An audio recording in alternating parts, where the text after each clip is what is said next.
నమస్కారం. Truth news కి స్వాగతం. హెడ్లైన్ చూద్దాం.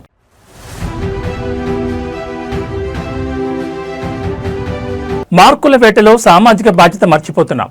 పౌరస్పృహపై కేటీఆర్ ఆవేదన.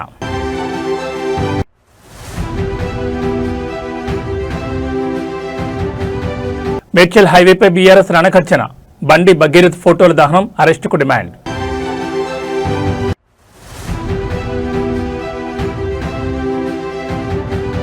చంద్రబాబు ఢిల్లీ దండయాత్ర. ఏపీ ప్రయోజనాల లక్ష్యంగా సీఎం కీలక పర్యటన.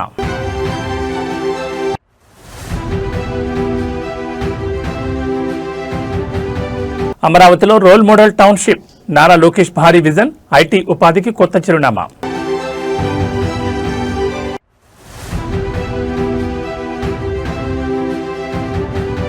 రేవంత్ రెడ్డి బండి సంజయ్ కుమ్మక్కయ్యారు. కేపీ వివేకానంద్ సంచలన ఆరోపణ. ఇక డీటెయిల్స్ చూస్తే భారతీయ సమాజంలో నైతిక విలువల పతనం మరియు ట్రాఫిక్ నిబంధనల ఉల్లంఘనపై బీఆర్ఎస్ నేత కేటీఆర్ కీలక వ్యాఖ్యలు చేశారు. మన దేశంలో చాలా మందికి కనీస ట్రాఫిక్ సెన్స్ లేదని, ఇది మన విద్యా వ్యవస్థ వైఫల్యమేనని ఆయన అభిప్రాయపడ్డారు. పిల్లలకు కేవలం మార్కుల కోసమే చదువు చెప్తున్నాం తప్ప సామాజిక బాధ్యతను నేర్పించడంలో విఫలమవుతున్నామంటూ ఆయన చేసిన వ్యాఖ్యలు ఇప్పుడు చర్చనీయాంశంగా మారాయి. ఒక ప్రైవేట్ కార్యక్రమంలో విద్యార్థులు మరియు యువతను ఉద్దేశించి ప్రసంగించిన కేటీఆర్ అభివృద్ధి చెందిన దేశాలతో మన దేశాన్ని పోల్చారు. విదేశాల్లో అర్ధరాత్రి వేళ ఒక్క వాహనం లేకపోయినా రెడ్ సిగ్నల్ పడితే ఆగుతారు, కానీ మన దగ్గర పోలీసులు లేకపోతే ట్రాఫిక్ సిగ్నల్స్ ఎవరూ పట్టించుకోరని కేటీఆర్ ఆవేదన వ్యక్తం చేశారు. మన దగ్గర ట్రాఫిక్ సెన్స్ అనేది ఇంకా మెరుగుపడాల్సిన అవసరం ఉందని పేర్కొన్నారు. చిన్నతనం నుంచే పిల్లలకు పౌర బాధ్యతలు నేర్పించడంలో మన పాఠశాలలు విద్యా వ్యవస్థ విఫలమవుతున్నాయని ఆయన విమర్శించారు. ర్యాంకులు మార్కుల వేటలో సమాజం పట్ల బాధ్యతను విస్మరిస్తున్నామని మండిపడ్డారు. కేవలం ప్రభుత్వాలను విమర్శిస్తే సరిపోదని, పౌరులకు మనలో కూడా మార్పు రావాలని కేటీఆర్ పిలుపునిచ్చారు. సామాజిక స్పృహ కలిగిన విద్యా విధానం రావాలని, అప్పుడే దేశం నిజమైన అభివృద్ధి సాధిస్తుందని ఆయన స్పష్టం చేశారు. కేటీఆర్ చేసిన ఈ వ్యాఖ్యలపై నెటిజన్లు రకరకాలుగా స్పందిస్తున్నారు. ఆయన చెప్పింది 100% నిజమని కొందరు అంటుంటే, విద్యా వ్యవస్థలో మార్పులు తీసుకురావాల్సిన బాధ్యత కూడా పాలకులదేనని మరికొందరు గుర్తు చేస్తున్నారు. అందరం సక్సెస్ కాలేకపోవచ్చు. నేను క్రికెటర్ కావాలనుకుంటుండొచ్చు, నాకు క్రికెట్ ఆడుతుండొచ్చు, కానీ మన దేశంలో క్రికెటింగ్ టాలెంట్ చాలా ఎక్కువ ఉంది. కాబట్టి నేను ఒక వైభవ్ సూర్యవంశీ లెక్కనో, లేకపోతే యశస్వి జైస్వాల్ లెక్కనో, విరాట్ కోహ్లీ లెక్కనో, రోహిత్ శర్మ లెక్కనో నేను సక్సెస్ కాలేకపోవచ్చు. కానీ at least I would have tried, at least I would have chased my dream. So మీకు ఇష్టమైన సబ్జెక్టు, ఇష్టమైన పని చేసే ఫ్రీడమ్ ఉండడమే నా దృష్టిలో success. Whether you become super successful or not, that's secondary, but you should be able to pursue. But at the same time please listen to your parents, because వాళ్ళకు కూడా కొన్ని డ్రీమ్స్ ఉంటాయి. మీరంటే మీరు అన్నారు, మా డాడీ చెప్పింది కాబట్టి, మా అమ్మ చెప్పింది కాబట్టి అన్నారు. నేనేమంటానంటే, ఇష్టంతో చేస్తేనేమో ఏది కష్టం అనిపించదు. ఇష్టంతో చేస్తే ఇప్పుడు కొంతమందికి ఇక్కడ ఇన్స్టా ఎంతమంది ఉన్నారు ఇందులో? మిగతా వాళ్ళు కూడా ఉంటారు, అబద్ధాలు చెప్పకండి. ఇన్స్టాలు, సోషల్ మీడియాలు, లేక మీకు ఇష్టమైన పనులు, సినిమాలు, లేదా క్రికెట్లు, లేదా sports, what ever you do it with passion. నీకు ఇష్టమని చేస్తేనేమో కష్టం అనిపించదు. బట్ ఇది చాలా చిన్న ప్రాబ్లం. ఎడ్యుకేషన్, చదువు చిన్న ప్రాబ్లం. లైఫ్లో రాను మీరు ముందుకు పోయే కొద్దీ ఇంకిన్ని కొత్త ఛాలెంజ్లు వస్తాయి. చదువు అయిపోతుంది, అయిపోయాక మంచి మార్కులు రావాలి, మంచి యూనివర్సిటీ రావాలి, మళ్ళీ మంచి యూనివర్సిటీ అయిపోయాక అయితే మంచి ఉద్యోగం రావాలి, లేదా నువ్వు సొంతంగా ఏమైనా చేయాలి. Every stage of life you will run into challenges. But what I would only say to all of you is, traffic sense లేదు మనోళ్ళకి. 1 వేలో ఎదురుగా వస్తారు, అంటే ఎక్కడ పడితే అక్కడ రోడ్ ఇష్టం ఉన్నట్టు మలుపుతారు. రోడ్ ఇట్లా తిరిగి వచ్చేది, యూటర్న్ కొట్టేది కూడా కొట్టరు. మన ఎడ్యుకేషన్ సిస్టంలో పిల్లలకు చిన్నప్పుడు అది నేర్పియరు. ట్రాఫిక్ సెన్సు, సివిక్ సెన్సు అవి నేర్పరు. మీకు ఇప్పుడు నేర్పకపోతే మీరు పెద్దోళ్ళే, మీరు కూడా ఖరాబ్ అయిపోతారు. వాస్తవానికి ఏంటంటే ఎడ్యుకేషన్లో ఈ ప్రాక్టికల్ ఆస్పెక్ట్ లేదు ఇండియాలో. I would like to see that change. These 3 things: practical exposure to industry so that you actually are in tune with the need of the market. Secondly, basic civic sense. ఇవన్నీ కూడా మారడానికి చిన్నప్పుడే అవకాశం ఉంటుంది. కాబట్టి these are the things I would. And also long term changes like environment etcetera, they also have to become part of the curriculum. That's what I would change. నాకేమనిపిస్తుంది అంటే, ఆనెస్ట్గా చెప్తున్నా, పని చేసుకుంటూ పోయే క్రమంలో, ఫర్ ఎగ్జాంపుల్ మొన్న 2023లో మేము ఎలక్షన్లలో ఓడిపోయాం. కష్టపడ్డాం, ఎఫర్ట్ పెట్టినాం, తిరిగినాం, పని చేసినాం. బట్ పీపుల్ సెడ్ ఓకే, మీరు ఈసారి వద్దు అని ఓటేయలేదు. ఓకే, సో దాన్ని ఫెయిలియర్గా నువ్వు తీసుకుంటే ఒక తిరిగా తీసుకోవచ్చు, అయ్యో ఫెయిల్ అయిపోయినా అని బాధపడవచ్చు. నేను అట్లా అనుకోవట్లేదు. నేనేమనుకుంటున్నా అంటే, people gave me a new role. నాకు వేరే ఒక కొత్త రోల్ ఇచ్చారు. ఆపోజిషన్లో ఉండి గవర్నమెంట్ సరిగ్గా పనిచేయకపోతే వాళ్ళ సంగతి చూడమన్నారు, చూస్తున్నా. సో నేను the way I treat life is, there's a beautiful saying beta Lucy. It says life is what happens when you make other plans. It's a very beautiful saying. అంటే నువ్వేమో ఒక ప్లాన్ వేసుకొని నడుస్తుంటావు, but life sometimes throws curve ball, sometimes throws bouncers అంటారు కదా క్రికెట్లో. సడన్గా bouncer పడుతుంది, అరే ఇదేంద్ర అర్థం కాదు. కేంద్ర మంత్రి బండి సంజయ్ కుమారుడు బండి భగీరథపై వస్తున్న ఆరోపణలు రాష్ట్ర రాజకీయాల్లో చిచ్చురేపుతున్నాయి. మైనర్ బాలికపై జరిగిన అఘాయిత్యంలో భగీరథ ప్రమేయం ఉందంటూ బీఆర్ఎస్ శ్రేణులు రోడ్డుపైకి వచ్చాయి. మేడ్చల్ జాతీయ రహదారిపై పెద్ద ఎత్తున నిరసన చేపట్టిన బీఆర్ఎస్ నాయకులు బండి సంజయ్ మరియు ఆయన కుమారుడి ఫోటోలను తగలబెట్టి తమ నిరసన వ్యక్తం చేశారు. మేడ్చల్ జాతీయ రహదారిపై ఈ రోజు ఉద్రిక్త వాతావరణం నెలకొంది. బండి భగీరథపై చర్యలు తీసుకోవాలని డిమాండ్ చేస్తూ బీఆర్ఎస్ నాయకులు కార్యకర్తలు భారీ సంఖ్యలో హైవేపైకి చేరుకున్నారు. దీంతో వాహనాల రాకపోకలకు తీవ్ర అంతరాయం కలిగింది. బండి సంజయ్ మరియు భగీరథ ఫోటోలను ప్రదర్శిస్తూ నినాదాలు చేసిన నిరసనకారులు వాటిని నడి రోడ్డుపై తగలబెట్టారు. ఆడపిల్లలకు రక్షణ కల్పించాల్సిన బాధ్యత ఉన్న కేంద్ర మంత్రి కుటుంబమే ఇలాంటి పనులకు పాల్పడడం సిగ్గుచేటని వారు మండిపడ్డారు. చట్టం ఎవరికీ చుట్టం కాదని, అధికారాన్ని అడ్డం పెట్టుకుని కేసును నీరుగార్చే ప్రయత్నం చేయొద్దని బీఆర్ఎస్ నేతలు హెచ్చరించారు. భగీరథను వెంటనే అరెస్ట్ చేసి బాధితురాలకు న్యాయం చేయాలని డిమాండ్ చేశారు.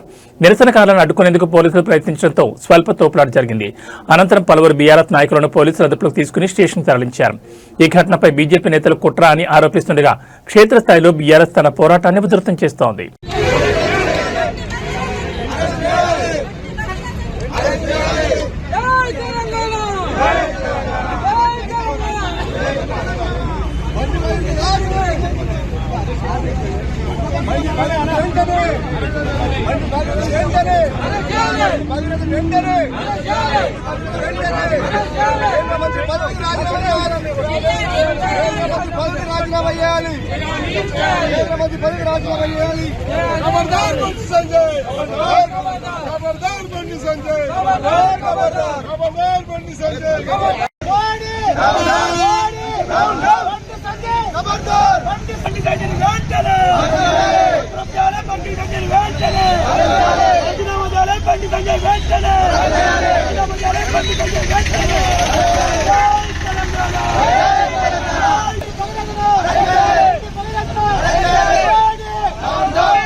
ఆంధ్రప్రదేశ్ ముఖ్యమంత్రి చంద్రబాబు నాయుడు దేశ రాజధాని ఢిల్లీలో పర్యటిస్తున్నారు. విమానాశ్రయానికి చేరుకున్న ఆయనకు తెలుగుదేశం పార్టీ ఎంపీలు ఘనస్వాగతం పలికారు. అనంతరం ఏపీ భవన్లో ఎంపీలతో సమావేశమైన సీఎం రాష్ట్ర ప్రయోజనాలు మరియు కేంద్రం నుంచి రావాల్సిన నిధులపై దిశానిర్దేశం చేశారు. ఢిల్లీ చేరుకున్న ముఖ్యమంత్రి చంద్రబాబు నాయుడుకి విమానాశ్రయం వద్ద ఎంపీలు లావు శ్రీకృష్ణదేవరాయలు, పెమ్మసాని చంద్రశేఖర్ మరియు ఇతర నేతలు పుష్పగుచ్చాలిచ్చి సాదరంగా ఆహ్వానించారు. స్వాగత కార్యక్రమం అనంతరం సీఎం చంద్రబాబు ఎంపీలతో ప్రత్యేకంగా సమావేశమయ్యారు. ఈ సమావేశంలో రాష్ట్రానికి సంబంధించిన విభజన హామీలు, పోలవరం ప్రాజెక్టు నిధులు మరియు రాజధాని అమరావతి అభివృద్ధిపై చర్చించారు. రాబోయే పార్లమెంట్ సమావేశాల్లో రాష్ట్ర ప్రయోజనాల కోసం ఎంపీలు ఎలా కళమెత్తాలో, కేంద్ర మంత్రులతో ఏ అంశాలపై చర్చించాలో ముఖ్యమంత్రి స్పష్టమైన ఆదేశాలు ఇచ్చారు. తన పర్యటనలో భాగంగా ప్రధాని మోడీ మరియు పలువురు కేంద్ర మంత్రులతో చంద్రబాబు భేటీ కానున్నారు. ఏపీకి రావాల్సిన ప్రత్యేక ప్యాకేజ్ మరియు పెండింగ్ ప్రాజెక్టుల సాధన లక్ష్యంగా ఈ పర్యటన సాగనుంది. కేంద్రంలో ఎన్డీఏ ప్రభుత్వంలో టీడీపీ కీలక పాత్ర పోషిస్తున్న తరుణంలో ముఖ్యమంత్రి ఢిల్లీ పర్యటనపై సర్వత్రా ఆసక్తి నెలకొంది.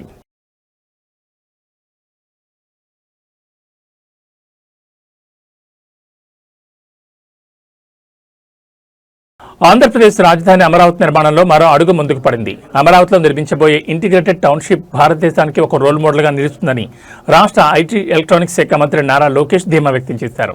అత్యాధునిక వసతులతో కూడిన ఈ టౌన్షిప్ పనులను వేగవంతం చేయాలని అధికారులను ఆదేశించారు.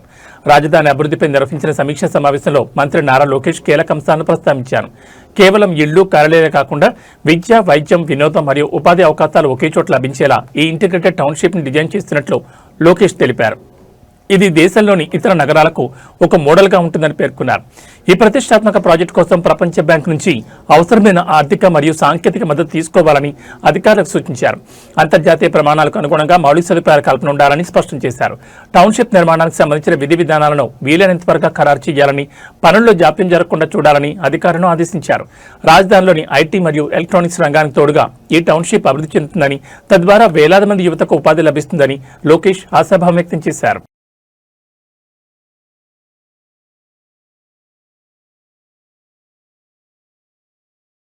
జూబ్లీహిల్స్ మైనర్ బాలిక అఘాయిత్యం కేసులో కేంద్ర మంత్రి బండి సంజయ్ కుమారుడు భగీరథ్ను ఎందుకు అరెస్ట్ చేయడం లేదని బీఆర్ఎస్ ఎమ్మెల్యే కేపీ వివేకానంద్ నిలదీశారు. జగదీర్కోట్లో నిర్వహించిన విలేకరుల సమావేశంలో ఆయన మాట్లాడుతూ ఈ కేసులో రాష్ట్ర ప్రభుత్వం కేంద్ర మంత్రి కుమ్మక్కయ్యారని సంచలన వ్యాఖ్యలు చేశారు. బండి భగీరథ్పై కేసు నమోదైనా అరెస్ట్ చేయకుండా పోలీసులు కాలయాపన చేస్తున్నారని ఎమ్మెల్యే కేపీ వివేకానంద్ మండిపడ్డారు. కేంద్ర హోంశాఖ సహాయ మంత్రిగా ఉన్న బండి సంజయ్ రాష్ట్ర హోంశాఖను తన వద్దే ఉంచుకున్న సీఎం రేవంత్ రెడ్డి ఇద్దరు కుమ్మక్కై కేసు నీరుగార్చే ప్రయత్నం చేస్తున్నారని వివేకానంద్ ఆరోపించారు. రాష్ట్రంలో పేదలకు ఒక న్యాయం, పెద్దలకు ఒక న్యాయమని ఆయన ప్రశ్నించారు. తప్పు చేసిన వారు ఎంతటి వారైనా సరే శిక్షించాల్సిందేనని స్పష్టం చేశారు. తన కుమారుడు ఇంతటి అకృత్యానికి పాల్పడితే నైతిక బాధ్యత వహిస్తూ బండి సంజయ్ తన మంత్రి పదవికి రాజీనామా చేయాలని వివేకానంద్ డిమాండ్ చేశారు. ఈ విషయాన్ని ప్రభుత్వం సీరియస్ గా తీసుకుని బాధితులకు న్యాయం చేయాలని, లేని పక్షంలో బాధితుల తరపున బీఆర్ఎస్ పార్టీ పెద్ద ఎత్తున పోరాటం చేస్తుందని ఆయన హెచ్చరించారు. ఈ కేసులో నిందితుని కాపాడేందుకు వ్యవస్థలు ప్రయత్నిస్తున్నాయని, బాధితురాలికి న్యాయం జరిగే వరకు నిద్రపోమని వివేకానంద్ ఈ సందర్భంగా పేర్కొన్నారు. మనం చూస్తా ఉన్నాం తెలంగాణ రాష్ట్రంలో ఏ రకంగా కాంగ్రెస్ బీజేపీ కలిసి ఏ రకంగా నాటకాలు ఆడుతున్నారో మన గత కొన్ని సంవత్సరాలుగా చూస్తా ఉన్నాం. ఈ గడిచిన 3 రోజుల నుంచి కూడా కేంద్ర హోం శాఖ సహాయ మంత్రిగా ఉన్నటువంటి బండి సంజయ్ గారిని కాపాడడానికి రాష్ట్ర ముఖ్యమంత్రి రేవంత్ రెడ్డి గారు ఏ రకంగా ప్రయత్నాలు చేస్తున్నారో మన కళ్ళారా చూస్తా ఉన్నాం, మనం వింటా ఉన్నాం. కేంద్ర హోం శాఖ సహాయ మంత్రిగా ఉన్నటువంటి బండి సంజయ్ గారి కుమారుడు మరి పోక్సో చట్టం కింద కేసు నమోదై దాదాపు 3 రోజులు కావస్తా ఉన్నా మరి దానిపైన ఇలాంటి విచారణ చేపట్టకుండా తక్షణం ఎవరైతే బండి సంజయ్ కుమార్ గారి కుమారుడు ఉన్నారో వారిపైన కేసు బుక్ అయింది. ఇమ్మీడియట్ గా వారిని తక్షణం అరెస్ట్ చేయాల్సిన అవసరం ఉన్నా ఇలాంటి చర్యలు తీసుకోకుండా తిరిగి వారిని కాపాడే ప్రయత్నం రాష్ట్రంలో ఉన్నటువంటి హోంశాఖ బాధ్యతలు చేపట్టినటువంటి ముఖ్యమంత్రి రేవంత్ రెడ్డి గారు కాపాడడానికి విశ్వ ప్రయత్నాలు చేస్తున్నది మన స్పష్టంగా కనపడతా ఉన్నది. మరి ఈ పోక్సో చట్టం అనేది అందరికి తెలుసు. ఎవరైతే 18 సంవత్సరాలు నిండని అమాయక బాలికల పైన అత్యాచారం చేసే ప్రయత్నం చేసినా వారి పోక్సో చట్టం కింద మనమే కేసు బుక్ చేసి ఇమీడియట్ గా వారిని అరెస్ట్ చేసి దానిపైన విచారణ జరిపించాల్సిన అవసరం ఉంటది. కానీ 3 రోజులు కావస్తా ఉన్నా మరి ఇలాంటి చర్యలే కాదు, మరి వారిని కాపాడే ప్రయత్నం జరుగుతూ ఉంది. 3 సార్లు అయినా మా యొక్క పార్టీ కరీంనగర్ లో 3 సార్లు శాసనసభ్యుడు మా యొక్క గంగుల కమలాకర్ గారి చేతిలో చిత్తుగా ఓడిపోయినాడు. తెలంగాణ గడ్డపై బీజేపీ పప్పులు ఉడకవని, ఇక్కడ ఆ పార్టీ మొలకెత్తే అవకాశమే లేదని టీపీసీసీ చీఫ్ మహేష్ కుమార్ గౌడ్ స్పష్టం చేశారు. ప్రధాని నరేంద్ర మోడీ పర్యటన కేవలం రాజకీయ ప్రయోజనాల కోసమే తప్ప రాష్ట్రాభివృద్ధి కోసం కాదని ఆయన మండిపడ్డారు. అన్ని రాష్ట్రాలను సమానంగా చూడాల్సిన ప్రధాని కేవలం ఎన్నికల రాజకీయాలు మాట్లాడడం తెలంగాణ ప్రజలకు నచ్చలేదని ఆయన విమర్శించారు. గాంధీ భవన్లో జరిగిన మీడియా సమావేశంలో మహేష్ గౌడ్ బీజేపీ తీరును తీవ్రంగా ఎండగట్టారు. దేశ ప్రధానిగా అన్ని రాష్ట్రాలను సమానంగా ఆదుకోవాల్సిన బాధ్యత మోడీపై ఉందని, కానీ తెలంగాణకు రావాల్సిన నిధుల విషయంలో కేంద్రం ఎప్పుడూ మొండి చేయి చూపిస్తోందని మహేష్ గౌడ్ ఆరోపించారు. ప్రధాని రాక కేవలం బీజేపీ కేడర్లో ఉత్సాహం నింపడానికే తప్ప తెలంగాణకు పలానా ప్రాజెక్టు ఇస్తామని ప్రకటించడానికి కాదని ఆయన విమర్శించారు. విభజన హామీలను నెరవేర్చని ప్రధానిని తెలంగాణ ప్రజలు నమ్మరని పేర్కొన్నారు. పశ్చిమ బెంగాల్ ఎన్నికల ప్రస్తావన తీస్తూ అక్కడ సెక్యులర్ ఓట్లను లక్ష్యంగా చేసుకుని లక్షలాది ఓట్లను జాబితా నుంచి తొలగించి బీజేపీ దొడ్డిదారిన అధికారంలోకి రావాలని చూస్తుందని ఆయన సంచలన ఆరోపణ చేశారు. తెలంగాణలో కాంగ్రెస్ ప్రభుత్వం అమలు చేస్తున్న సంక్షేమ పథకాల ముందు బీజేపీ మాయమాటలు సాగవని, ఇక్కడ కమలం వికసించే ప్రసక్తే లేదని మహేష్ గౌడ్ ధీమా వ్యక్తం చేశారు. ప్రజాస్వామ్యబద్ధంగా ఎన్నికైన ప్రభుత్వంపై బురద జల్లడం మానేసి రాష్ట్రాభివృద్ధికి కేంద్రం ఏ మేరకు సహకరిస్తుందో ప్రధాని చెప్పాలని ఆయన డిమాండ్ చేశారు. భారత ప్రధానమంత్రి తెలంగాణకు వచ్చి బీజేపీ పార్టీకే ప్రధానమంత్రిగా మాట్లాడడం జరిగింది. వారి దేశానికి తండ్రి లాంటి వారు. అన్ని రాష్ట్రాలకి సమానంగా నిధులిచ్చి విధులిచ్చి ఆదుకోవాల్సినటువంటి ప్రధానమంత్రి పదవి ఉన్నటువంటి నాయకుడు కేవలం రాజకీయాలే మాట్లాడడం అనేది తెలంగాణ ప్రజలు రుచించడం లేదు. ప్రధానమంత్రికి వచ్చినప్పుడు ఈ రాష్ట్రం కొత్తగా అవతరించిన రాష్ట్రం, 12 సంవత్సరాల రాష్ట్రం, చిన్న రాష్ట్రం, కొత్త రాష్ట్రం, ఇక్కడ ఇవ్వాల్సినటువంటి నిధులు విధుల గురించి మాట్లాడాల్సి ఉండాల్సింది. విభజన హామీలో ఇచ్చినటువంటి హామీల గురించి, విభజన చట్టంలో హామీల గురించి మాట్లాడి ఉంటే బాగుండేది. ఈ రాష్ట్రాన్ని అన్ని రకాలుగా ఆదుకోవాల్సినటువంటి ప్రధానమంత్రి గారు కేవలం రాజకీయాలు మాట్లాడి ఈ రాష్ట్రంలో మేమే వస్తామనే మాట చెప్పడం, వారు బీజేపీ పార్టీ కొరకే వచ్చినట్టుగా కనబడతా ఉంది. వారు ప్రధానమంత్రి హోదాలో వచ్చినారు. ప్రధానమంత్రి హోదాలో రాష్ట్రానికి ఇవ్వాల్సినటువంటి అభివృద్ధి గురించి మాట్లాడుంటే సంతోషించే వాళ్ళం. బహుశా ప్రధానమంత్రి గారికి తెలియదు ఈ రాష్ట్రం యొక్క స్థితిగతులు, ఈ రాష్ట్రం యొక్క భౌగోళిక కుల సమీకరణలు. గుజరాత్లోని ప్రసిద్ధ జ్యోతిర్లింగ క్షేత్రం సోమనాథ్లో ఆధ్యాత్మిక సందడి నెలకొంది. సోమనాథ్ ఆలయ పునర్నిర్మాణం జరిగి 75 వసంతాలు పూర్తయిన సందర్భంగా నిర్వహిస్తున్న ప్రత్యేక వేడుకల్లో ప్రధాని నరేంద్ర మోడీ పాల్గొన్నారు. అంతకుముందు సోమనాథ్ వీధుల్లో ప్రధాని నిర్వహించిన భారీ రోడ్ షోకు జన నీరాజనం లభించింది. భక్తుల జై ద్వారాల మధ్య సాగిన ప్రధాని పర్యటన చూస్తే ప్రధాని మోడీ తన సొంత రాష్ట్రమైన గుజరాత్లో పర్యటిస్తూ సోమనాథ్ ఆలయాన్ని సందర్శించారు. స్వాతంత్ర అనంతరం సర్దార్ వల్లభాయ్ పటేల్ చొరవతో పునర్నిర్మించబడిన సోమనాథ్ ఆలయం నేటితో 75 ఏళ్లు పూర్తి చేసుకుంది. ఈ చారిత్రాత్మక సందర్భాన్ని పురస్కరించుకుని ఏర్పాటు చేసిన వజ్రోత్సవ కార్యక్రమాల్లో ప్రధాని పాల్గొన్నారు. ఆలయానికి చేరుకోవడానికి ముందు ప్రధాని సోమనాథ్లో రోడ్ షో నిర్వహించారు. రోడ్డుకి ఇరువైపులా భారీ సంఖ్యలో తరలివచ్చిన ప్రజలకు ప్రధాని అభివాదం చేశారు. మోదీకి గుజరాతీ సంప్రదాయ పద్ధతిలో ప్రజలు ఘనస్వాగతం పలికారు. సోమనాథ్ని దర్శించుకున్న ప్రధాని ఆలయంలో ప్రత్యేక అభిషేకాలు, పూజా కార్యక్రమాలు నిర్వహించారు. దేశాభివృద్ధి, ప్రజల శ్రేయస్సు కోరుతూ ఆయన ప్రార్థన చేశారు. సోమనాథ్ ట్రస్ట్ అధ్యక్షుడిగా ఉన్న ప్రధాని మోడీ ఆలయ పరిసరాల్లో జరుగుతున్న ఆధునీకరణ పనులు, భక్తుల కోసం ఏర్పాటు చేస్తున్న కొత్త వసతులను కూడా ఈ సందర్భంగా సమీక్షించారు. సోమనాథ్ ఆలయ వైభవం మరియు భారతీయ సంస్కృతిని కాపాడుకోవడంలో ఈ 75 ఏళ్ల ప్రస్థానం స్ఫూర్తిదాయకమని ప్రధాని ఈ సందర్భంగా కొనియాడారు.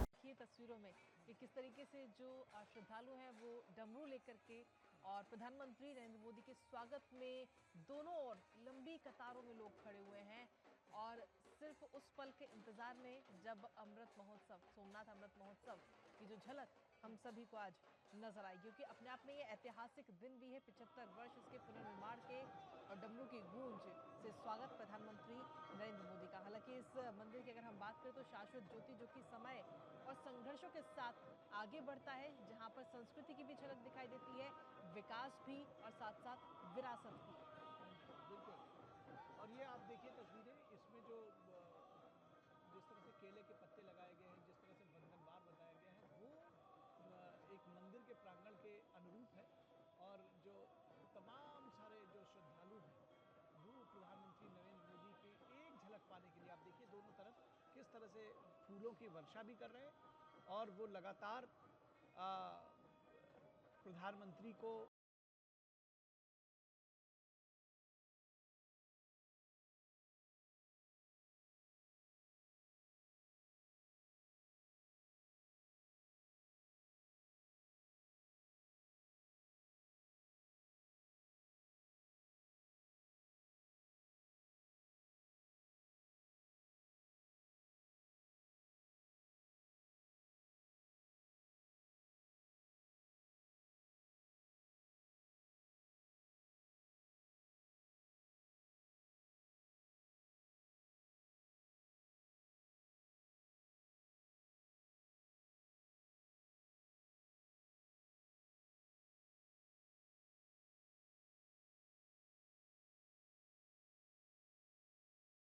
తమిళనాడు రాజకీయాల్లో సరికొత్త శకం ఆరంభమైంది. నిన్న ముఖ్యమంత్రిగా పదవీ బాధ్యతలు స్వీకరించిన తమిళగ వెట్టి కళగం అధినేత విజయ్ ఈరోజు శాసనసభలో అడుగుపెట్టారు. పెరంబూర్ నియోజకవర్గ ఎమ్మెల్యేగా ఆయన ఈరోజు ప్రమాణ స్వీకారం చేశారు. 6 దశాబ్దాల ద్రవిడ పార్టీల ఆధిపత్యానికి తెరదించుతూ ఒక సామాన్య ఎమ్మెల్యేగా సభలోకి వచ్చిన విజయ్ ఇప్పుడు చర్చనీయాంశంగా మారారు. చెన్నైలోని సెక్రటరియట్ అసెంబ్లీ హాల్లో జరిగిన ఈ కార్యక్రమంలో ప్రొటెం స్పీకర్ ఎంవి కరుప్పయ్య విజయ్తో ప్రమాణ స్వీకారం చేయించారు. తొలుత తిరుచిరాపల్లి ఈస్ట్ నుండి పోటీ చేసే ఆలోచన ఉన్నప్పటికీ అంతిమంగా పెరంబూర్ నియోజకవర్గం నుండి భారీ మెజార్టీతో గెలుపొందిన విజయ్ అదే స్థానం నుండి ఎమ్మెల్యేగా సభలో బాధ్యతలు చేపట్టారు. ప్రమాణ స్వీకారం అనంతరం విజయ్ మాట్లాడుతూ, నేను ప్రజల మనిషిని, ప్రజల డబ్బే నా ఊపిరి, ఒక్క పైసా కూడా అవినీతికి తావు లేకుండా పారదర్శక పాలన అందిస్తానని స్పష్టం చేశారు. మహిళా భద్రత, ఉచిత విద్యుత్ వంటి అంశాలపై తొలి సంతకం చేసినట్లు ఆయన గుర్తు చేశారు. టీవీకే పార్టీకి చెందిన ఇతర ఎమ్మెల్యేలు కూడా ఈ రోజు వరుసగా ప్రమాణ స్వీకారం చేశారు. సభలో యువరక్తం, కొత్త ఆలోచనలతో రాష్ట్ర ప్రగతికి బాటలు వేస్తామని వారు ధీమా వ్యక్తం చేశారు. దశాబ్దాల కాలంగా అధికారంలో ఉన్న డీఎంకే, ఏఐడీఎంకే పార్టీలకు విజయం పెద్ద షాక్ ఇచ్చింది. అయినప్పటికీ ప్రజాస్వామ్యబద్ధంగా ఎన్నికైన కొత్త ప్రభుత్వానికి పలువురు నేతలు శుభాకాంక్షలు తెలిపారు. ముఖ్యమంత్రిగా, ఎమ్మెల్యేగా ద్వంద్వ బాధ్యతలు చేపట్టిన విజయ్ రాష్ట్ర ఖజానాపై శ్వేతపత్రం విడుదల చేస్తానని ప్రకటించడం సంచలనంగా మారింది. சி ஜோசப் விஜய் எனும் நான் சட்ட முறைப்படி நிறுவப்பெற்றுள்ள இந்திய அரசமைப்பு சட்டத்தில் உண்மையான நம்பிக்கையும் பற்றுறுதியும் கொண்டிருப்பேன் என்றும் இந்திய நாட்டின் இறையாண்மையையும் ஒருமைப்பாட்டையும் நிலைநிறுத்துவேன் என்றும் நான் மேற்கொள்ள இருக்கும் கடமையை நேர்மையுடன் நிறைவேற்றுவேன் என்றும் உளமாற உறுதி கூறுகிறேன்.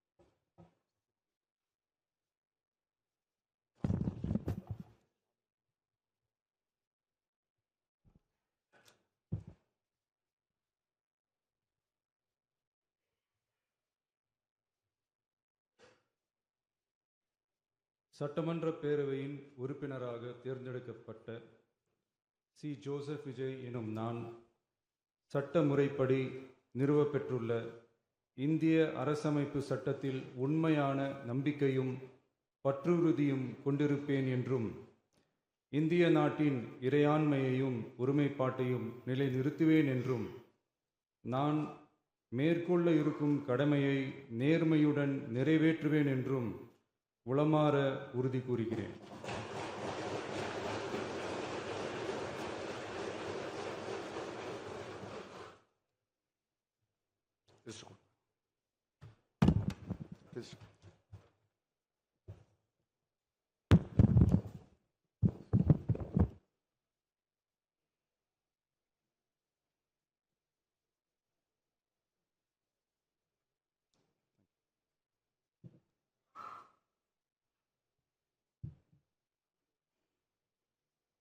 மாண்புமிகு திரு డబ్బులు విత్డ్రా చేసుకునేందుకు ఏటీఎం సెంటర్కి వెళ్తాం, కానీ అక్కడ డబ్బులకు బదులు కత్తెర్లు, దువ్వెన్లు కనిపిస్తే అవును, మీరు విన్నది నిజమే.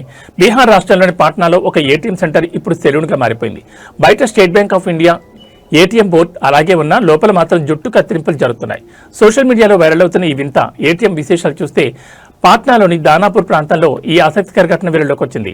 ఒకప్పుడు ఇక్కడ ఎస్బీఐ ఏటీఎం ఉండేది. అయితే బ్యాంకు వారు ఆ ఏటీఎంను మూసివేసి మెషిన్లు తీసుకెళ్లారు. కానీ బయట ఉన్న గ్లాస్ డోర్లు ఏటీఎం బోర్డును అలాగే వదిలేశారు. ఆ ఖాళీ స్థలాన్ని యజమాని ఒక బార్బర్కి అద్దెకిచ్చారు. సదరు సెలూన్ యజమాని ఏటీఎం బోర్డును తీసేయకుండానే లోపల తన కత్తెరకు పనిచేపడం మొదలుపెట్టాడు. ఏటీఎం బోర్డు చూసి డబ్బుల కోసం లోపలికి వెళ్తున్న జనం అక్కడ జుట్టు కత్తిరించుకుంటున్న వారిని చూసి అవాక్కవుతున్నారు. నెటిజన్లు దీన్ని క్యాష్ విత్డ్రా సెంటర్ కాదు, కేష్ విత్డ్రా సెంటర్ అంటూ సరదాగా కామెంట్లు చేస్తున్నారు.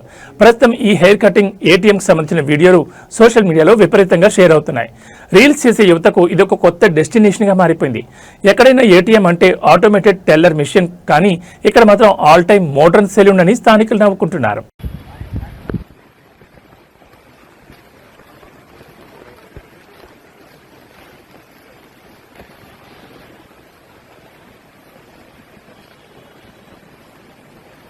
అన్నదాత ఆవేదన అరణ్యరోధనగా మారుతోంది. ఆరుగాలం కష్టపడి పండించిన మొక్కజొన్న పంట కళ్ల ముందే వర్షాలపన అవుతుంటే రైతులు తలడిల్లిపోతున్నారు. కొనుగోలు కేంద్రాలకు పంట తెచ్చి 2 నెలలు గడుస్తున్నా ప్రభుత్వం పట్టించుకోకపోవడంతో అకాల వర్షాలకు మొక్కజొన్నలు మొలకలొస్తున్నాయి. అటు పాలకుల నిర్లక్ష్యం, ఇటు ప్రకృతి కోపంతో దిక్కుతోచని స్థితిలో ఉన్న రైతులు తమ గోడు వినడానికి ఎమ్మెల్యేలు ఎక్కడున్నారంటూ నిలదీస్తున్నారు. రైతుల పరిస్థితి ప్రస్తుతం అత్యంత దయనీయంగా మారింది. మార్కెట్ యార్డులు, కొనుగోలు కేంద్రాల వద్ద గుట్టలుగా పోసిన మొక్కజొన్నలు ఇప్పుడు పనికి రాకుండా పోతున్నాయి. పంట కోసి 2 నెలలు అవుతోంది. ఇప్పటి వరకు ఏ అధికారి వచ్చి కొనుగోలు చేయలేదు. తేమ శాతం పేరుతో కాలయాపన చేస్తూ మా ప్రాణాలతో ఆడుకుంటున్నారని రైతులు ఆవేదన వ్యక్తం చేస్తున్నారు. గత కొన్ని రోజులుగా కురుస్తున్న అకాల వర్షాలతో మొక్కజొన్న పంట తడిసి ముద్దైంది. కుప్పల వద్ద నీరు నిలిచిపోవడంతో గింజల నుంచి మొలకలొస్తున్నాయి. దీంతో గిట్టుబాటు ధర దేవుడిరుగు, అసలు పెట్టుబడి కూడా వచ్చేలా లేదని రైతులు కన్నీరు పెట్టుకుంటున్నారు. ఏ రాత్రి ఏ ప్రమాదం జరుగుతుందో, ఎప్పుడు వర్షం పడుతుందో అని కంటి మీద కునుకు లేకుండా ఇక్కడే కాపలా ఉండాల్సి వస్తోంది. పాములు తేళ్ల భయం ఉన్న పంటను కాపాడుకోవడానికి ప్రాణాలకు తెగించి ఉంటున్నామని రైతులు వాపోతున్నారు. స్థానిక ఎమ్మెల్యే యశస్విని రెడ్డి, ఆమె అత్తగారు ఝాన్సీ రెడ్డిపై రైతులు తీవ్ర ఆగ్రహం వ్యక్తం చేస్తున్నారు. అత్తాకోడళ్లు వెంటనే వచ్చి మా కష్టాలు చూడాలి. ఓట్లప్పుడు వచ్చిన మీరు ఇప్పుడు పంట తడిసిపోతుంటే ఎందుకు రావడం లేదని రైతులు ప్రశ్నిస్తున్నారు. ప్రభుత్వం వెంటనే స్పందించి తడిసిన మొక్కజొన్నలను మద్దతు ధర కొనుగోలు చేసి రైతులను ఆదుకోవాలని, లేని పక్షంలో ఆందోళన ఉధృతం చేస్తామని రైతులు హెచ్చరిస్తున్నారు.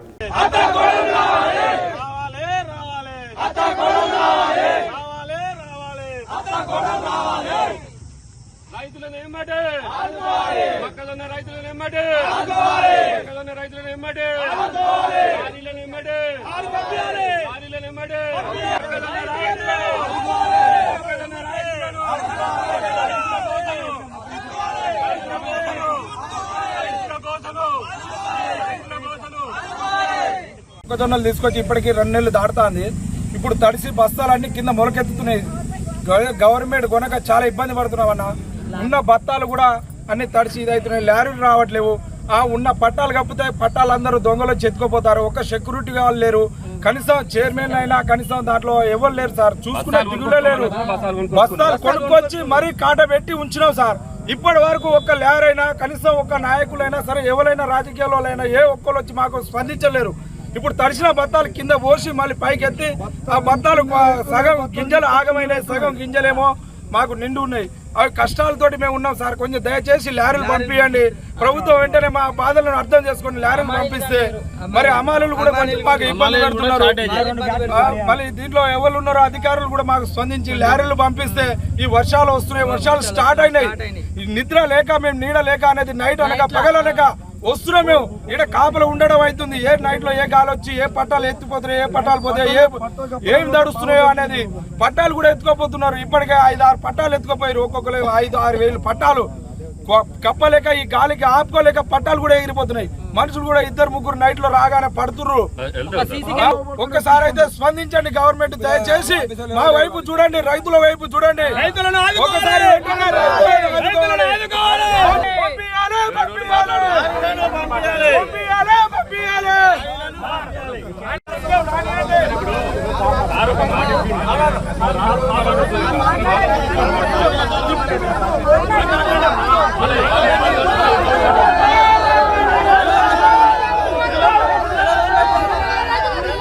అతివేగం అంతిమంగా మృత్యువుకు దారితీస్తుందని పోలీసులు నెత్తి నోరు బాదుకుంటున్నా కొందరిలో మార్పు రావడం లేదు. స్పోర్ట్స్ బైక్ ఉంది కదా అని గాలి వేగంతో దూసుకెళ్లిన ఒక యువకుడి నిర్లక్ష్యం ఒకే కుటుంబానికి చెందిన 3 పాటు తన ప్రాణాన్ని కూడా బలి తీసుకుంది. మహబూబ్నగర్ జిల్లా పాలకొండ బైపాస్ వద్ద జరిగిన ఈ హృదయ విదారక ఘటనలో 5 మృతి చెందారు. హైదరాబాద్ చెందిన యాకూబ్ అఫ్జల్ అనే యువకుడు తన స్నేహితులతో కలిసి స్పోర్ట్స్ బైక్ పై మహబూబ్ నగర్ వైపు వెళ్తున్నాడు. పాలకొండ బైపాస్ రోడ్డు వద్ద యాకూబ్ తన బైకును ఏకంగా 140 కిలోమీటర్ల వేగంతో నడిపాడు. అదే సమయంలో అక్కడ యూటర్న్ తీసుకుంటున్న ఒక కారును బైక్ అత్యంత వేగంగా బలంగా ఢీకొట్టింది. ఈ బీభత్సమైన ప్రమాదంలో కారు వెనక సీట్లోకి వచ్చిన అర్షియా బేగంతో పాటు 7 ఏళ్ల ఉజేపా, 2 ఏళ్ల అమర్ అనే చిన్నారులు అక్కడికక్కడే మృత్యుపడ్డారు. కళ్ల ముందే పసికందుల ప్రాణాలు వదలడం స్థానికులను కలిచివేసింది. కారును ఢీకొట్టిన ధాటికి బైకర్ యాకూబ్ అఫ్జల్ మరియు వెనుక కూర్చున్న అతని స్నేహితులు కూడా మరణించారు. ప్రమాద తీవ్రతకు బైక్ నుజ్జు కాగా కారు కూడా పూర్తిగా ధ్వంసమైంది. సమాచారం అందుకున్న పోలీసులు ఘటనా స్థలాన్ని చేరుకుని మృతదేహాలను పోస్టుమార్టం నిమిత్తం తరలించారు. హైవేలపై అతివేగం వద్దని, ఇలాంటి స్పోర్ట్స్ బైకుల విషయంలో యువత జాగ్రత్తగా ఉండాలని పోలీసులు మరోసారి హెచ్చరించారు. నిమిషాల వేగం నిండు 100 ఏళ్ల జీవితాలు నాశనం చేసింది. ఒకరి నిర్లక్ష్యానికి అమాయక చిన్నారులు బలి కావడం తీవ్ర విషాదాన్ని నింపింది. అదేమైంది, ఈ బైక్ వాళ్ళు వచ్చి రేసింగ్ బైక్ వాళ్ళు స్పీడ్ వచ్చారు, సడన్ గా కొట్టినాడు. స్పాట్లో డెడ్ అయింది అమ్మాయి. తర్వాత 2 పిల్లలు చనిపోయారు. టోటల్ 3. అందరూ సీరియస్ ఉన్నారు. ఇప్పుడు ఇంకో హాస్పిటల్ ఉన్నారు. ఆ ప్లాన్ నుండి సర్జరీ అవుతుంది అంటారు. ఇప్పుడు 11 గంటలకు. చాలా క్రిటికల్ ఉంది కేసు. మొత్తం చాలా ఘోరం ఉంది. ఏదో ఇలా చాలా ఉన్నోళ్ళు కావాలి వీళ్ళు, మాస్ వాళ్ళు వీళ్ళు చాలా. అయితే వీళ్ళ కొరకు ఏమన్నా నాకు పనిష్మెంట్ కావాలి. ఏమన్నా వీళ్ళ దగ్గరికి వెళ్ళి వాళ్ళ బైకులు అంతా వాళ్ళ మీద అందరికీ కేసు పెట్టాలి. ఇటు బైకులు మళ్ళీ ఇటు రావద్దు మా సైడు. మన మహమ్నాడ్ డిస్టిక్లో వాళ్ళు హైదరాబాద్కి వెళ్ళి వచ్చి ఇక్కడ బైకులు రేస్ చేసుకుంటా వేరే ప్రాణాలు తీస్తున్నారు వీళ్ళు. అతి ఘోరమైన ప్రమాదమైంది ఇది. ఎన్ని బైకులు ఉన్నాయి? మొత్తం 12 బైకులు ఉన్నాయి. 12 బైకులు ఉన్నాయి. వాళ్ళ ఈ మొత్తం మా తోటి షూరిటీస్ ఉన్నాయి. వాళ్ళవి బైకులు అవి అన్నీ ఉన్నాయి. వాళ్ళు బైక్ వాళ్ళంతా ఇక్కడ ఏదో ఫంక్షన్ హాల్లోకి వెళ్ళి వెళ్తున్నారు. వాళ్ళంతా మెట్రో దాంట్లోకి వెళ్ళి వాళ్ళందరి మా తోటి వీడియోస్ ఉన్నాయి, అన్నీ ఉన్నాయి. మేము చూపిస్తాం. మాకు న్యాయం కావాలి బస్. మా వాళ్ళు ఉన్నోళ్ళు గారు చాలా పూర్స్ గరీబ్ అంటారు. వాళ్ళకు జర న్యాయం ఇప్పిండి మీరు. ప్రెస్ వాళ్ళకు నా దిక్కలి రిక్వెస్ట్ బస్. కాకినాడ నగరంలో శాంతి భద్రతలపై ప్రశ్నలు రేకెత్తించేలా ఒక ఘోర హత్య జరిగింది. రక్షణ కల్పించాల్సిన పోలీసు అధికారిపైనే దొండగలు బరితెగించారు. గాంధీనగర్ ప్రాంతంలో విధులు ముగించుకుని వెళుతున్న ఏపీఎస్పీ కానిస్టేబుల్ నాగేశ్వరరావును గుర్తు తెలియని వ్యక్తులు దారుణంగా గొంతుకోసి హతమార్చారు. ఈ ఘటన స్థానికంగా తీవ్ర భయాందోళన గురిచేస్తోంది. కాకినాడ గాంధీనగర్ పరిధిలో జరిగిన ఈ హత్యకు సంబంధించి ప్రాథమిక సమాచారం మేరకు ఏపీఎస్పీకి చెందిన 46 ఏళ్ల కానిస్టేబుల్ నాగేశ్వరరావుపై గుర్తు తెలియని వ్యక్తులు అకస్మాత్తుగా దాడి చేశారు. అత్యంత కిరాతకంగా ఆయన గొంతుకోసి ప్రాణాలు తీశారు. మద్యం మత్తులో ఉన్న కొందరు యువకులు ఈ ఘాతకానికి పాల్పడినట్లు స్థానికులు అనుమానిస్తున్నారు. ఏదైనా ఘర్షణ జరిగిందా లేక పాత కక్షలు ఏమైనా ఉన్నాయా అన్న కోణంలో పోలీసులు దర్యాప్తు చేస్తున్నారు. సమాచారం అందుకున్న వెంటనే పోలీసులు ఘటనా స్థలాన్ని చేరుకుని మృతదేహాన్ని స్వాధీనం చేసుకున్నారు. కేసు నమోదు చేసి ప్రత్యేక బృందాలను రంగంలో దింపారు. గాంధీనగర్ పరిసర ప్రాంతాల్లోని సీసీటీవీ దృశ్యాలను పోలీసులు క్షుణ్ణంగా పరిశీలిస్తున్నారు. దుండగులు ఏ దిశగా పరారయ్యారో గుర్తించే ప్రయత్నం చేస్తున్నారు. నడి రోడ్డుపై కానిస్టేబుల్ను హత్య చేయడం పోలీసు వర్గాల్లో పెద్ద కలకలం రేపింది. నిందితులను త్వరలోనే పట్టుకుంటామని జిల్లా ఉన్నతాధికారులు ధీమా వ్యక్తం చేస్తున్నారు.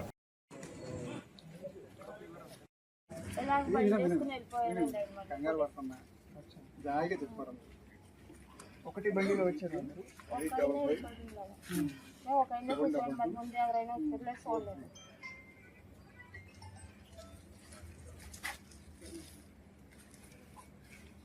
దీంతో నన్ను కొట్టినట్టు చూసినామా?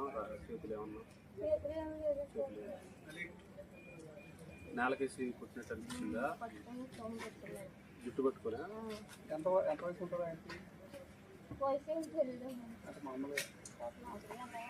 మీ హౌస్ ఎక్కడ ఉంది? ఇది జుట్టు పట్టుకొని ఇట్లా బోర్ల తలకెళ్ళకేసి కొట్టాడా? వెనకేసి వెనక్కి కొట్టాడా? బండి ఎక్కడ ఉందాం అప్పుడు?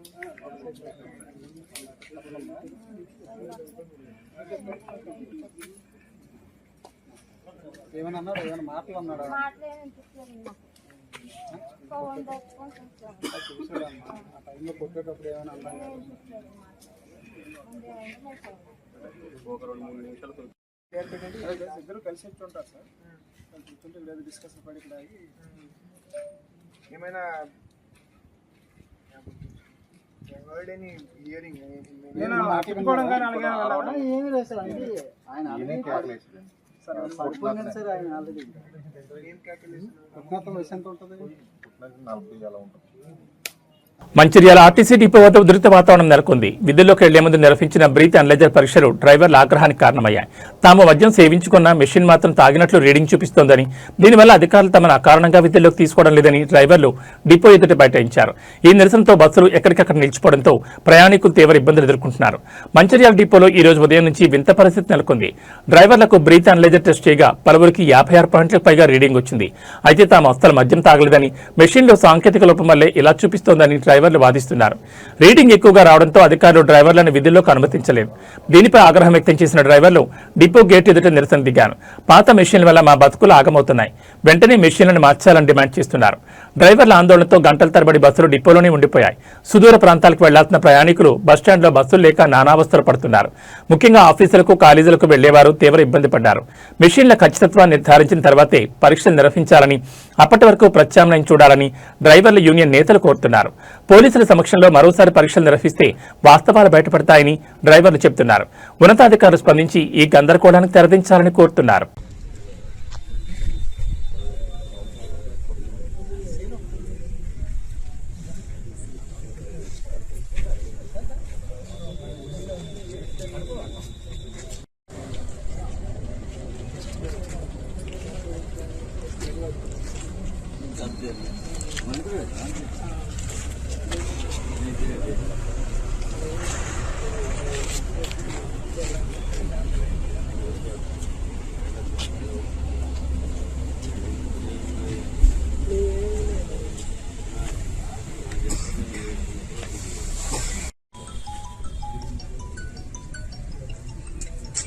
వచ్చి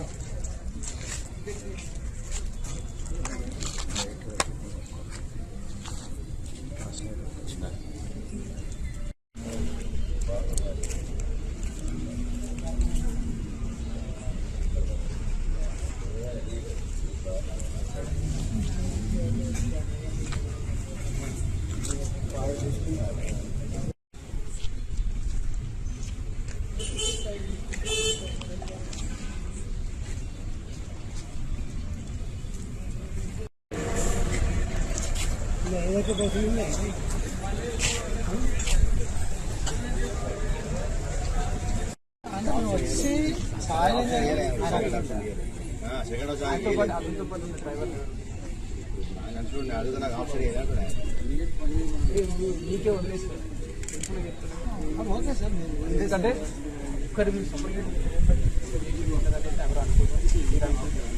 అది ఓపెన్ గా బయటనే ఇస్తారు. ఓపెన్ ఉన్నప్పుడు అప్పుడు ఉన్న వాళ్ళు వాళ్ళు అడిగిన మీరే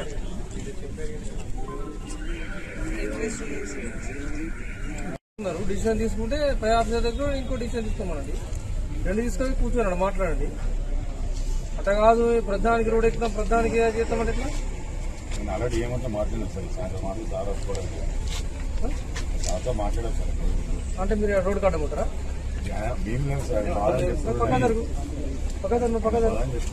తమాషాలో ఏమన్నా ఉన్నాయి? ప్రతిసారి వచ్చి రోడ్ కట్టం ఉంటాము, బస్సులు పోనీయమంటే ఏదన్నట్టు ఇది మా కానిస్టేబుల్కి ఏమైనా అవుతుంది, పోతే కలుపుకుంటున్నా అడ్డం అంటున్నాడు ఏమన్నా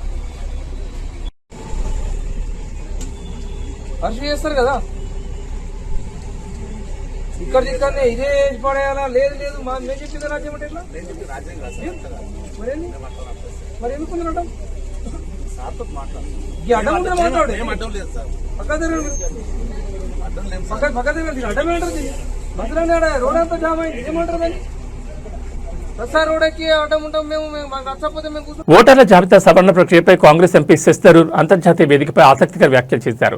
అమెరికాలోని శాన్ ఫ్రాన్సిస్కోలో బీజేపీ యువనేత తేజస్వి సూర్యతో కలిసి పాల్గొన్న ఒక చర్చా కార్యక్రమంలో ఆయన ఓట్ల తొలగింపు అంశాన్ని ప్రస్తావించారు. పశ్చిమ బెంగాల్లో లక్షలాది మంది ఓటర్ల తొలగింపు జరిగిందని, ఇది ప్రజాస్వామ్య ప్రక్రియలో ఆందోళన కలిగించే అంశమని ఆయన పేర్కొన్నారు. ఓటర్ల జాబితా సవరణ మరియు దేశంలో ఎన్నికల నిర్వహణపై శశి థరూర్ పలు గణాంకాలను బయటపెట్టారు. పశ్చిమ బెంగాల్లో సుమారు 91 లక్షల మంది ఓట్లను జాబితా నుంచి తొలగించారని శశి థరూర్ తెలిపారు. ఇందులో దాదాపు 31 లక్షల మంది అర్హులైన ఓటర్లు తమ ఓటు హక్కును వినియోగించుకోలేకపోయారని ఆయన ఆవేదన వ్యక్తం చేశారు. ఇది ఎన్నికల ఫలితాలపై ప్రభావం చూపే అవకాశం ఉందని అభిప్రాయపడ్డారు. అయితే ఇదే ఓటర్ల జాబితా సవరణ ప్రక్రియ తన సొంత రాష్ట్రమైన కేరళలో మాత్రం తమకు రాజకీయంగా కొంత లాభం చేకూర్చి ఉండవచ్చని థరూర్ వ్యాఖ్యానించడం విశేషం. బీజేపీ నేత తేజస్వి సూర్యతో కలిసి విదేశీ గడ్డపై భారత రాజకీయాలు మరియు ఎన్నికల సంస్కరణ గురించి శశి థరూర్ చేసిన ఈ చర్చ ఇప్పుడు రాజకీయ వర్గాల్లో హాట్ టాపిక్ గా మారింది. ఓటర్ల జాబితాలో లోపాలను సరిదిద్దడానికి సాంకేతికతను ఎలా ఉపయోగించాలనే అంశంపై ఇద్దరు నేతలు తమ భిన్నాభిప్రాయాలు పంచుకున్నారు. ఓట్ల తొలగింపై శశి థరూర్ చేసిన వ్యాఖ్యలు అటు బెంగాల్ రాజకీయాల్లో ఇటు జాతీయ స్థాయిలో ఎలాంటి చర్చకు దారితీస్తాయో చూడాలి. మరి of the SIR, what I have said, they are legitimate questions to answer. Look at the Bengal case. 91 lakh names were struck off the rolls. Of those, 34 lakh living human beings have appealed, saying that they are around and they are legitimately entitled to vote. The rules have required each case to be adjudicated individually, so only a few hundred were adjudicated before the vote. To this day, there are some 32 lakh people who might be found to have been legitimate voters in the remaining years while the adjudication carries on, but they have missed their chance to vote. And the BJP won Bengal by a margin of 30 lakh votes. Now you tell me, is that entirely fair and democratic? This is the question that I ask. It's honestly, I have no problem with deleting spurious, deleted, absent, migrated voters. And particularly in Kerala, I suspect the Congress benefited from the deletions because the CPM was long a past master of double enrollment, triple enrollment, quadruple enrollment, the same people in 4 different booths and so on. That used to happen. And so they were eliminated by the SIR. And as you said, in Kerala and Tamil Nadu, there were very few appeals. But in Bengal, there is no doubt there were 34 lakh appeals. And that's 34 lakh forms filled by 34 lakh individuals. And of that, only a few hundred have been heard. So you might find a situation a couple of years from now that it turns out that most of these people have been heard.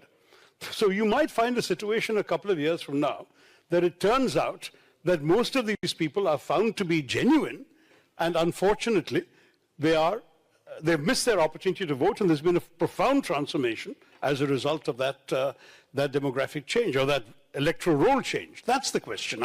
I'm not disagreeing with much of what you and Tejasvi have said, though I will disagree about some things when Tejasvi scores the political point about 65 years the Congress was in power. When Dr. Manmohan Singh made the statement you objected to, he was saying precisely because we haven't tried any sort of affirmative action of this nature for the minorities, they're still stuck in this kind of ghetto, and therefore we need some program to try and push. ఇవి bulletin విశేషాలు. మరో బులెటిన్లో మళ్ళీ కలుసుకుందాం. నమస్కారం.